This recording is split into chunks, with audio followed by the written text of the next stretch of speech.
This segment brought to you by Kansas Farm Bureau, the voice of agriculture.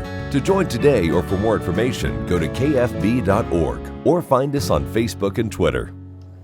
Well, I was just telling folks how they can come and see you this Sunday in Lecompton, Michelle, and so we're really looking forward to that.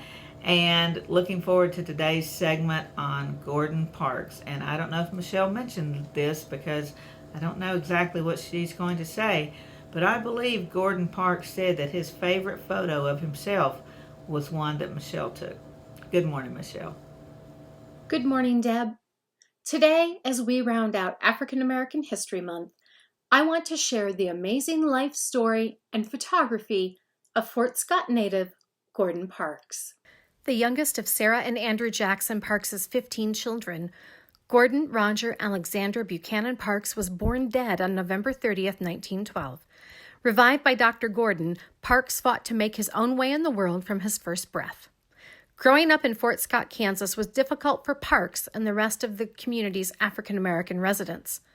While a youngster in Fort Scott, Gordon experienced racism firsthand when he witnessed a lynching. When he was 11, 3 white boys threw young Gordon into the Marmaton River because they knew he could not swim. He stayed below the water's surface until they moved along, ensuring that he safely made it to shore. His mother, Sarah, was influential in Gordon's upbringing. She introduced him to music, literature, and the arts. In 1928, when she died, Gordon was sent to live with an older sister in St. Paul, Minnesota. In 1937, Parks purchased his first camera, a White Launder Brilliant, at a pawn shop and began taking photos. When this first roll of film was developed, the owner of the lab realized that Gordon had an innate talent and encouraged him to continue shooting. The rest is history. In Minneapolis, Gordon began shooting fashion portraits for a women's clothing store in 1941. His work captured the attention of Marva Lewis, the wife of heavyweight boxer Joe Louis. By 1942, he was chronicling life for Chicago's African Americans living in the South Side, and he received a prestigious Julius Rosenwald Fellowship.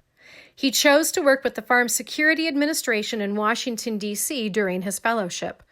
He explored the lives of African Americans in the nation's capital.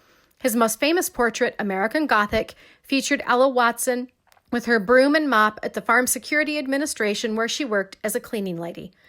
Gordon realized then that the power of his camera and the stories he told through his photographs. He would become the first African-American photographer to work for Vogue and Life magazines. Not content to confine himself to one medium, Gordon also wrote prose and poetry, composed music, and took up filmmaking as well.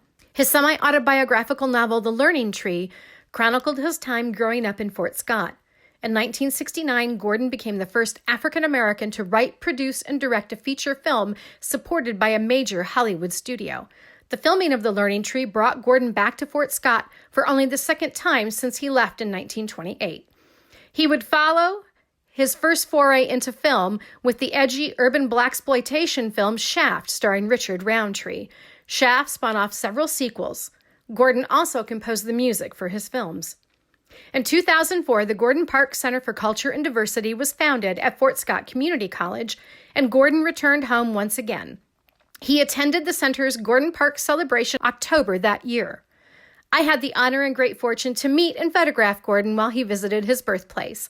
Gordon offered me a piece of advice that guides me in my own photographic work. Shoot from your heart and always trust your instincts. On March 7, 2006, Gordon Parks, a Kansas Renaissance man and tireless advocate for social justice and equality, died in New York City. His final wish was to be buried near his parents in Fort Scott's Evergreen Cemetery. Today, you can visit the Gordon Parks Center on the Fort Scott Community College campus and see Gordon's desk, his photographs, and other items he bequeathed to the center. I hope you'll join me again for another historical adventure somewhere around Kansas. As always, great sharing mornings with you. I'm Deb Goodrich, and I'll see you somewhere around Kansas. Closed captioning brought to you by Ag Promo Source. Together we grow. Learn more at agpromosource.com.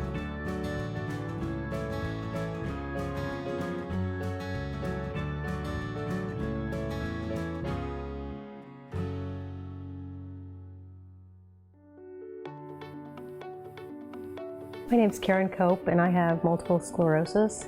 When you have MS, on the outside you look great, but you know what's really going on in the inside is chronic body pain, chronic fatigue. And there's lots of days that I'd wake up and say, oh, please God, help me get through this day. You know, after stem cells, Chloe, my youngest daughter, she was asked by my father-in-law, how's your mom doing? And Chloe said, Grandpa, I've never had a mom like this before, because she was 8 when I was diagnosed, and she really had no other memory of me but being sick.